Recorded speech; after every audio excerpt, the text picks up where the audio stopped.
All welcome to professor academy. நீங்க அரசு வேலையில சேர தயாராகிட்டு இருக்கீங்களா? உங்களுக்கு ஒரு பெரிய பெரிய news.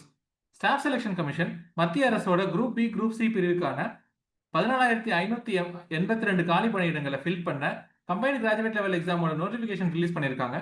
S, you heard it right. 14,582 vacancies. இந்த கோல்டன் ஆப்பர்ச்சுனிட்டியை பத்தி தெரிஞ்சுக்கணுமா?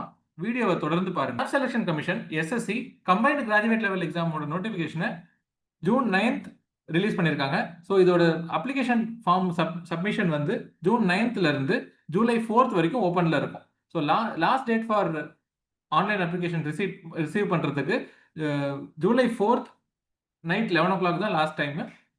So as per the notification tier 1 எக்ஸாமோட டென்டேட்டிவ் ஸ்கெடியூல் வந்து 13th ஆகஸ்ட்ல இருந்து 30 ஆகஸ்ட் வரைக்கும் ஸ்கெடியூல் பண்ணியிருக்காங்க. டயர் 2 எக்ஸாமோட டென்டேட்டிவ் ஸ்கெடியூல் டிசம்பர் 2025 ஸ்கெடியூல் பண்ணியிருக்காங்க. சரி, இதுல என்னென்ன போஸ்ட்லாம் இருக்கு? குரூப் பி குரூப் சின்னு சொன்னோமே, அதெல்லாம் என்ன? அதாவது அசிஸ்டன்ட் ஆடிட் ஆஃபீஸர் ஏஏஓ, இது எதுலன்னா இந்தியன் ஆடிட் அண்ட் அக்கௌண்ட்ஸ் டிபார்ட்மெண்ட்ல. அசிஸ்டன்ட் செக்ஷன் ஆஃபீஸர் ஏஎஸ்ஓ எந்தெந்த மினிஸ்ட்ரிஸ்லாம்? எக்ஸ்டர்னல் அஃபேர்ஸ் மினிஸ்ட்ரி, அப்புறம் air force headquarters, central secretariat services, so இந்த மாதிரியான டிபார்ட்மெண்ட்ஸில். அப்புறம் டைரக்ட் டேக்ஸ் ஓட இன்ஸ்பெக்டர் ஆஃப் இன்கம் டேக்ஸில் சென்ட்ரல் போர்ட் ஃபார் டைரக்ட் டேக்ஸோட இன்ஸ்பெக்டர் போஸ்ட்டுக்கு, central board for indirect tax and கஸ்டம்ஸோட இன்ஸ்பெக்டர் போஸ்ட்டுக்கு, அசிஸ்டன்ட் என்ஃபோர்ஸ்மெண்ட் ஆஃபீஸரோட ஆஃபீஸர் போஸ்ட்டுக்கு, sub inspector of CBI and national investigation agency, அப்புறம் டிவிஷனல் அக்கௌண்டன்ட் இன் சிஏஜி, அப்புறம் நேஷனல் ஸ்டாட்டிஸ்டிக்கல் ஆஃபீஸர், இந்த மாதிரியான போஸ்ட்டுக்கெல்லாம். அப்புறம் குரூப் சி போஸ்டான ஆடிட்டர், இந்த சிஜிடிஏ, சிஜிஏ, சிஏஜி மாதிரியான டிபார்ட்மெண்ட்ஸில், tax assistant, direct tax and indirect tax கஸ்டம்ஸில், upper divisional clerk in various மினிஸ்ட்ரிஸ்லாம் பார்த்தீங்கன்னா இந்த வேகன்சிஸ் ஃபில் பண்ணுறாங்க. இதோட பே ஸ்கேல் என்னவா இருக்கும்? குரூப் பி ஆஃபீஸர்ஸ்க்கும் குரூப் சி ஆஃபீஸர்ஸ்க்கும். குரூப் பி ஆஃபீஸர்ஸ்க்கு as per 7th pay commission level 6 and 7 வந்து பே பண்ணுறாங்க. ஸோ இவங்களோட பேசிக் பேவே பார்த்தீங்கன்னா 35,400 44,900 வரைக்கும் இருக்கு. குரூப் சி ஆஃபீஸர்ஸோட பே லெவல் 4 to 5ல ஸ்டார்டிங் சேலரி பேசிக் பே 25,500 29,200 வரைக்கும் இருக்கு. இவங்களோட டேக் ஹோம் சேலரி மட்டும் 45,000 70,000 வரைக்கும் இருக்கும். ஓகே, ஸோ இப்போ இதோட எலிஜிபிலிட்டி என்ன? நீங்க அதுக்கு எலிஜிபிளா இல்லையா அப்படின்னு தெரிஞ்சுக்கலாமா? ஸோ மினிமமா நீங்க 18 வயசு பூர்த்தி செஞ்சிருக்கணும். மேக்ஸிமமா 27 32 இயர்ஸ் ஆஃப் ஏஜ் வரைக்கும் இருக்கலாம்.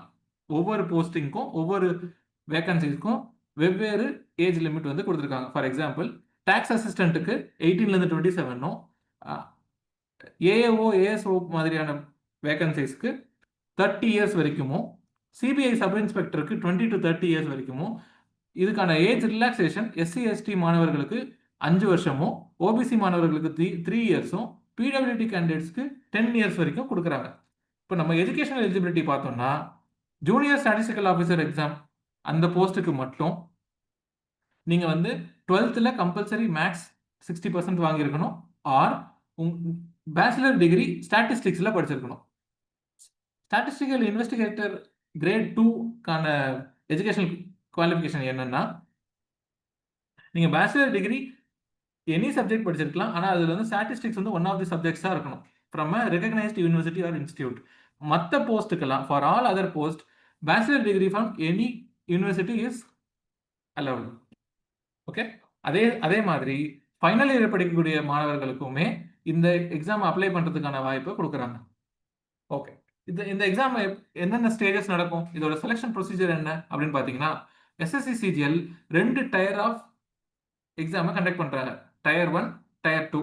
ஸோ டயர் 1 குவாலிஃபை ஆகிறவங்க டயர் 2க்கு போவாங்க. டயர் 2யும் குவாலிஃபை பண்ணுறவங்க அடுத்து டாக்குமெண்ட் வெரிஃபிகேஷன் ஸ்டேஜுக்கு போவாங்க.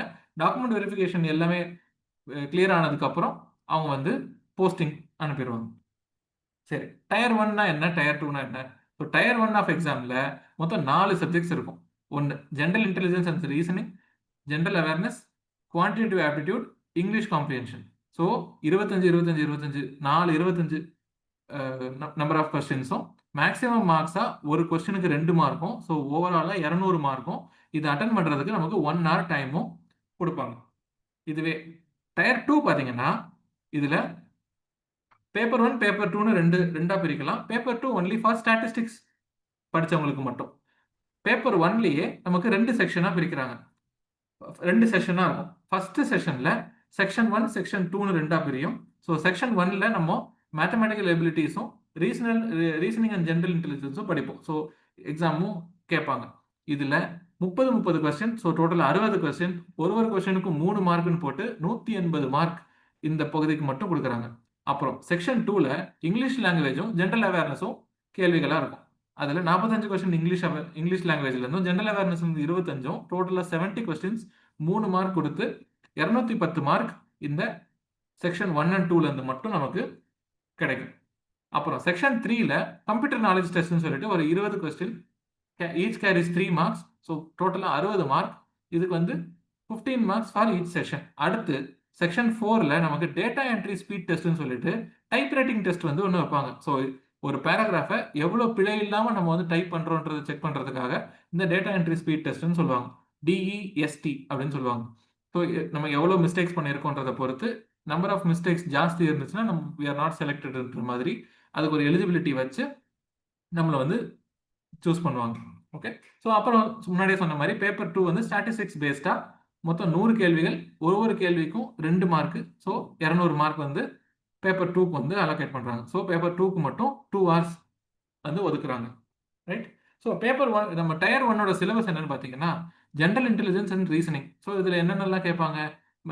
Mirror and water images, classification, syllogism, when diagrams, ranking and order, blood relation, direct sense, puzzles, series. So இந்த மாதிரி வேரியஸ் பார்ட்ஸ்ல கொஸ்டின்ஸ் நம்ம எதிர்பார்க்கலாம். அப்புறம் ஜெனரல் அவேர்னஸ் பார்த்தீங்கன்னா நம்ம என்சிஆர்டி புக்ஸான ஹிஸ்ட்ரி, ஜியாகிரபி, பாலிட்டி, எக்கனாமிக்ஸ்ல இருந்து கேள்விகளும், சயின்ஸ், பிசிக்ஸ், கெமிஸ்ட்ரி, பயாலஜில இருந்தும், கரண்ட் அஃபேர்ஸ், கவர்மெண்ட் ஸ்கீம்ஸ் என்னென்னலாம் இருக்கு, ஸ்போர்ட்ஸ் நியூஸஸ், கம்ப்யூட்டரோட பேசிக்ஸ், அப்புறம் environment ecology, important dates and events, books and authors, யார் என்னென்ன அவார்ட்ஸ் வாங்கியிருக்காங்க, இது சம்பந்தமான கேள்விகளும், குவான்டிடேட்டிவ் ஆப்டிடியூட்ல number system, time, speed and distance, time and work, algebra, average, profit and loss, discount, simple interest, compound interest, data interpretation, trigonometry, mensuration, so இந்த மாதிரியான various டாபிக்ஸ்ல இருந்தும். இங்கிலீஷ் காம்ப்ரிஹென்ஷன் பொறுத்த வரைக்கும் ரீடிங் காம்ப்ரிஹென்ஷன் ஒரு பார்ட்டாக வரும், cloze test, spot the error, fill in the blanks, அப்புறம் one word substitution, idioms and phrases, direct indirect speeches, para jumbles, active passive வாய்ஸ்ன்ற மாதிரி செவரல் ஏரியாஸ்ல இருந்து நமக்கு கேள்விகளாக வரும். ஸோ டயர் 1 பொறுத்த வரைக்கும் மொத்தம் 4 செக்ஷன், ஒவ்வொரு செக்ஷன்ல இருந்து 25 கொஸ்டின், ஸோ டோட்டல் 100 கொஸ்டின்ஸ் நம்ம 1 ஹவர்ல ஆன்சர் பண்ற மாதிரி இருக்கும். சரி, டயர் 2 சிலபஸ் என்ன? அதை நம்ம எப்போ படிக்கணும்? நம்ம டயர் 1க்கு படிக்கும் போதே மேஜர் ஆஃப் தி டயர் 2 ஓட போர்ஷன் பார்த்தீங்கன்னா கவர் பண்ணிடுவோம். 80% of the tier 2 portion cover ஆகிடும். நம்மளோட மேத்தமெட்டிக்கல் ஆப்டிடியூட்ல மட்டும் ஒரு சில எக்ஸ்ட்ரா போர்ஷன்ஸ் இருக்கும். ரைட்டா? ஓகே, ஸோ இப்போ இந்த டயர் 1 எக்ஸாம் இதை நம்ம குவாலிஃபை பண்ணாதான் டயர் 2 அப்படின்னு சொல்றோம்ல. அப்போ இந்த டயர் 1 எவ்வளோ மார்க் எடுத்து குவாலிஃபை பண்ணணும்? டயர் 1ஓட கட் ஆஃப் எவ்வளோ பார்ப்போமா? ப்ரீவியஸ் செக்ஷன்ஸோட கட் ஆஃப் என்னன்னா, அதாவது 2024 நடந்த SSC CGL டயர் 1ஓட ஸ்டாட்டிஸ்டிக்கல் இன்வெஸ்டிகேட்டரோட கட் ஆஃப் மட்டும் பார்த்தீங்கன்னா நமக்கு SCக்கு 134, OBCக்கு 161, EWSக்கு 163, அன்ரிசர்வ்டுக்கு 170ன்ற மாதிரியான ரொம்ப அவுட் ஆஃப் 200க்கு இந்த கட் ஆஃப் இருந்திருக்கு.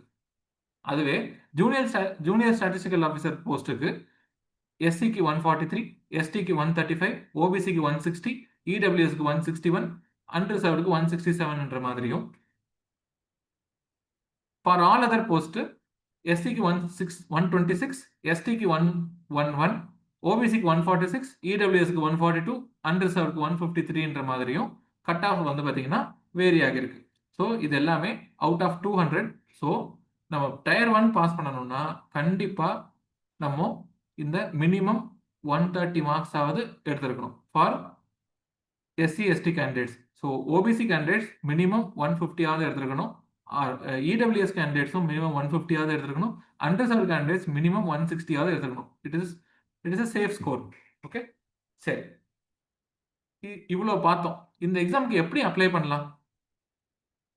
அப்ளை பண்ணுறது முக்கியம் இல்லை, அப்ளை பண்ணால் தானே எக்ஸாம் எழுத முடியும்.